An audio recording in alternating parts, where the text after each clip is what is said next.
যাদের জনসমর্থন ও দেশ পরিচালনার অভিজ্ঞতা নেই তারাই সংখ্যানুপাতিক পদ্ধতিতে ভোটের নামে জাতীয় নির্বাচনকে অনিশ্চয়তার মধ্যে ফেলে দিতে চায় বলে অভিযোগ করেছেন বিএনপির স্থায়ী কমিটির সদস্য ডাক্তার AZM জাহিদ হোসেন।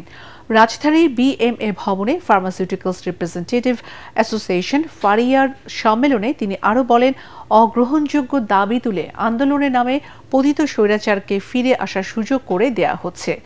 নেপালের উদাহরণ টেনে ডাক্তার জাহিদ বলেন, যেসব দেশে সংখ্যানুপাতিক পদ্ধতিতে নির্বাচন হয় সেসব দেশে অস্থিতিশীল পরিবেশ বিরাজ করছে। কেউ যাতে দেশে বিশৃঙ্খলা সৃষ্টি করে ২৪-এর গণ অভ্যুত্থানের অর্জনকে বিনষ্ট করতে না পারে সে ব্যাপারে নেতাকর্মী সহ সবাইকে সতর্ক থাকার আহ্বান জানান বিএনপির এই নেতা।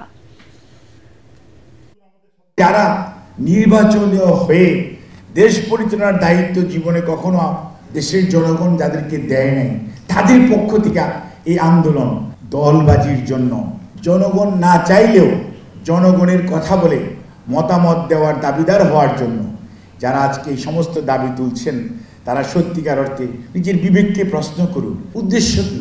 তাহলে কি আমি স্বৈরাচারকে আসার জন্য একটা রাস্তা করে দিচ্ছি?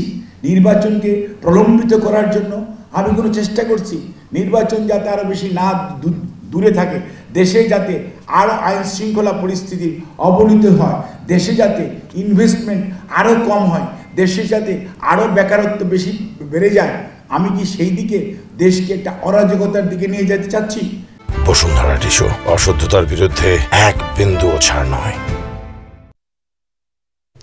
সীমান্ত এলাকা থেকে অস্ত্র এনে রাজধানী ঢাকায় সরবরাহের সময় একটি বিদেশি পিস্তল ও বিপুল পরিমাণ গুলিসহ মুশফিক উদ্দিন টকরকে গ্রেফতার করেছে র্যাপিড অ্যাকশন ব্যাটালিয়ন র্যাব-3। গোপন সংবাদের ভিত্তিতে গতকাল রাজধানীর আজিমপুর এলাকা থেকে তাকে আটক করা হয়।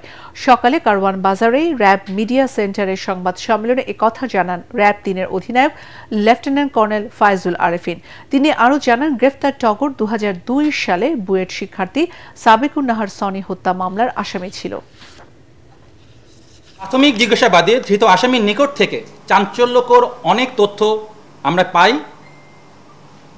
যে জিনিসটা বেশি ইম্পর্টেন্ট, যে সীমান্তবর্তী এলাকা হতে তিনি বিভিন্ন সময় অবৈধভাবে অস্ত্র ঢাকায় নিয়ে আসেন এবং বিভিন্ন মানুষকে তা সরবরাহ করে থাকেন।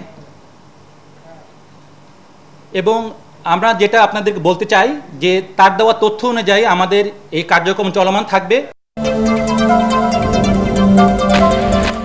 বাজারে নিত্য প্রয়োজনীয় পণ্যের দাম বাড়তি থাকলেও কৃষকের জীবনে তার প্রভাব নেই। তাই সিন্ডিকেট ভেঙে কৃষকদের জীবনমান উন্নয়নে সরকারকে ব্যবস্থা নেওয়ার আহ্বান জানিয়েছেন কনজিউমার্স অ্যাসোসিয়েশন অব বাংলাদেশের সভাপতি AHM শফিকুজ্জামান। রাজধানী DRUতে ক্যাবের কার্যক্রম অবহিতকরণ বিষয়ক সংবাদ সম্মেলনে তিনি এসব কথা বলেন। কৃষকদের সহায়তায় লোনের ব্যবস্থা থাকলেও এই সেবা থেকে তারা বঞ্চিত বলেও জানান তিনি। কৃষিখাত বাঁচিয়ে রাখতে কৃষকদের সহায়তায় সরকারি বেসরকারি প্রতিষ্ঠানগুলোকে এগিয়ে আসার আহ্বান জানান তিনি।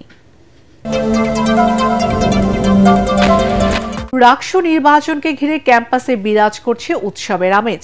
গান, গম্ভীরা আর কবিতা আবৃত্তি করে অভিনব কায়দায় নির্বাচনী প্রচারণা চালাচ্ছে প্রার্থীরা। ভোটার আকর্ষণে সকাল থেকে রাত অবধি চলছে প্রচারণা। প্রার্থী এবং সমর্থকরা লিফলেট হাতে ছুটে বেড়াচ্ছেন ক্যাম্পাসের আনাচে কানাচে।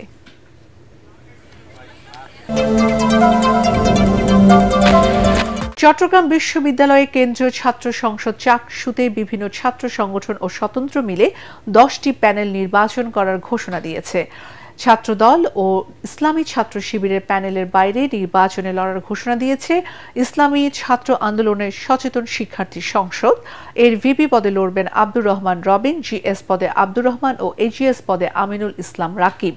এছাড়াও ছাত্র ইউনিয়ন ও সমাজতান্ত্রিক ছাত্র ফ্রন্টের জোট দ্রোহ পর্ষদ, বাম সংগঠনগুলোর বৈচিত্র্যের ঐক্য প্যানেল, ছাত্র অধিকার পরিষদের চাকসু ফর র্যাপিড চেঞ্জ, সুফিবাদী আদর্শের অহিংস শিক্ষার ঐক্য, স্বতন্ত্র শিক্ষার্থীর সম্মিলন সহ কয়েকটি প্যানেল নির্বাচনে লড়বে। এর আগে মনোনয়নপত্র জমার শেষ দিন বৃহস্পতিবার 26টি পদের বিপরীতে 429টি মনোনয়ন জমা পড়ে। আগামী 12 অক্টোবর অনুষ্ঠিত হবে চাকসু ও হল সংসদের নির্বাচন।